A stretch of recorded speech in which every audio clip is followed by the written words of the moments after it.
क्या जवाब दीजिए। चारा चोर, टोंटी चोर और नेशनल हेराल्ड चोर आके जब यहाँ पे ज्ञान बांटते हैं ना, देखिए फिर ये आदमी बीच में बोलेंगे, मैं लगातार बोलती रहूंगी फिर जब आप बोलेंगे। और ये नमस्कार दोस्तों, स्वागत है आपका हमारे YouTube channel funny debate video में। वीडियो बहुत ही मजेदार है। आपसे मैं निवेदन करूंगा कि आप वीडियो के अंत तक बने रहे और चैनल को सब्सक्राइब करना ना भूलें। मिलते हैं अगले वीडियो में, तब तक के लिए धन्यवाद। राधिका जी रुकिए। हाँ ओके। नेशनल हेराल्ड चोर, चारा चोर, टोटी चोर के प्रवक्ता के अलायंस के प्रवक्ता हमें यहाँ पे आके ज्ञान ना दे कि कौन क्या चोरी कर रहा है। आप लोगों को सारा एजेंडा ये चलाना है कि बीजेपी ये कर रही है। आप लोग अपने अंदर झांक के देखिए ना, आप लोगों के राज में क्या हाल बिहार का हुआ था, याद है ना?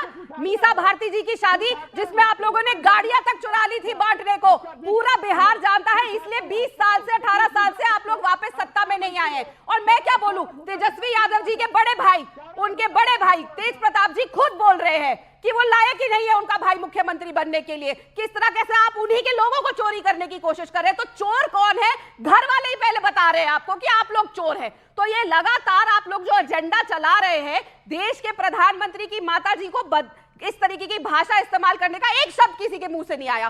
तेजस्वी यादव के पास समय है व्लॉगर्स के साथ जाके नाचने का, पर एक शब्द नहीं बोला कि अगर हमारे मन से ऐसी गाली दी गई है तो हम उसकी कड़ी निंदा करते हैं। ओके। एक शब्द पंकज कड़ी जी, निंदा नहीं बोला गया आपसे। पंकज जी तो दूर की बात है। पंकज जी, नवल जी रुकिए। दो और मेहमान जी, नवल जी रुकिए। दो और मेहमान मेरे अभी रुके।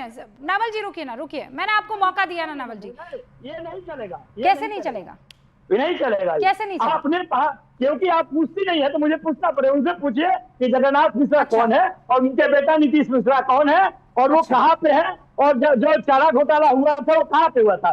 चारा चोर कहने वाले ये लोग जो कि प्रयोगशाला से उठ के आते हैं, इनको बताना चाहिए कि कहाँ लिखा हुआ है। आपका ना ये पुराना सवाल है, बार बार पूछते हैं। आपने मुझसे 10 बार पूछा था कि क्या वो चारा चोर है कि नहीं है। मैंने तो आपको यहाँ पर डिबेट में, लाइव डिबेट में कहा था कि जिसने सुप्रीम कोर्ट ने जिसे दोषी मान लिया है वो हमारे लिए दोषी है, चाहे वो कोई भी हो, वो किसी पार्टी का हो, किसी आइडियोलॉजी का हो। आपको बार बार ये सवाल पूछने की आवश्यकता ही नहीं है सर, आवश्यकता ही नहीं है। चूंकि आप चाहते हैं कि लालू प्रसाद यादव पर इस मसले पर बात ना हो, तो आप जो है बिल्कुल और पीछे की तरफ जाने लग जाते हैं और सारे के सारे आप जिसे कहते हैं ना कि वहां स्वर्ग से सबको एक साथ लाकर खड़ा कर देना चाहते हैं ताकि इस मसले पर बात ना हो। मैं दोबारा अपने मुद्दे पर आ रही हूं। मोदी की मां को गाली देकर क्या महिलाओं का अपमान हुआ है पूरे के पूरे बिहार में, जैसा प्रधानमंत्री नरेंद्र मोदी ने कहा है? हाँ कि ना Pankaj ji? I will start again. Bihar में क्यों, पूरे देश की महिलाओं का अपमान हुआ है। मैं तो कह ही रहा हूं कि किसी की भी मां को गाली नहीं देना चाहिए। लेकिन असली मुद्दा ये है कि अब से 10-15 साल पहले हमारे सार्वजनिक विमर्श में ऐसी फूहड़ता क्यों नहीं थी, और इस 1-1.5 दशक में ऐसा क्या हुआ है कि ये जो अपसंस्कारों की हम सबसे निचली पायदान पर लुढ़क आए, वो कौन से तत्व हैं, वो कौन सी शक्तियां हैं, वो कौन सा सोच है जिसने हमारे समाज में इतना जहर घोल दिया है? कौन सी शक्तियां हैं जो इन 20 सालों में अचानक आ गई है? हर्षवर्धन जी बता पाएंगे? नहीं, बिल्कुल बता पाएंगे, और ये तो बड़ा आसान सा है।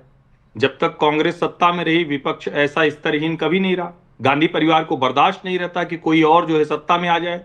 आप राहुल गांधी की तू तड़ाक वाली भाषा देखिए और सोचिए कि क्या किसी नेता प्रतिपक्ष ने इस तरह से कहा, उसको बोल दिया डंडे मारेंगे, वो निकलेगा, उसका खत्म हो गया, मीडिया का क्रिएशन है, कोई उसको मानता नहीं, ऐसे किसी के लिए बोला गया क्या? और उसके बाद पंकज शर्मा जी सवाल कर रहे हैं, इनको तो जवाब देना चाहिए कि भाई इस वजह से हुआ है। गांधी परिवार को कोई और सत्ता में बर्दाश्त नहीं है, इसलिए अगर कोई होगा तो उसके खिलाफ इस तरह के अपशब्द आएंगे। कार्यकर्ता देगा। अजय राय ने जो बोला वो जरा सुन लीजिए। तो ऊपर राहुल गांधी से लेकर अजय राय से लेकर सामान्य कार्यकर्ता तक सब एक भाषा बोल रहे हैं कि इस प्रवृत्ति को शह देने का काम किन लोगों ने किया, इन्होंने हमारी सामाजिक जिंदगियों में इस लीचरता को बढ़ावा दिया है। पिछले 10, 11, 15 साल में पूरा देश देख रहा है, और आप भी ध्यान से देखेंगे तो आपको पता चल जाएगा कि आज के अशिष्ट और बेहद घटिया माहौल के लिए कौन से तत्व और कौन सी ताकतें जिम्मेदार हैं। मेरे पास वक्त इतनी इजाजत दे रहा है।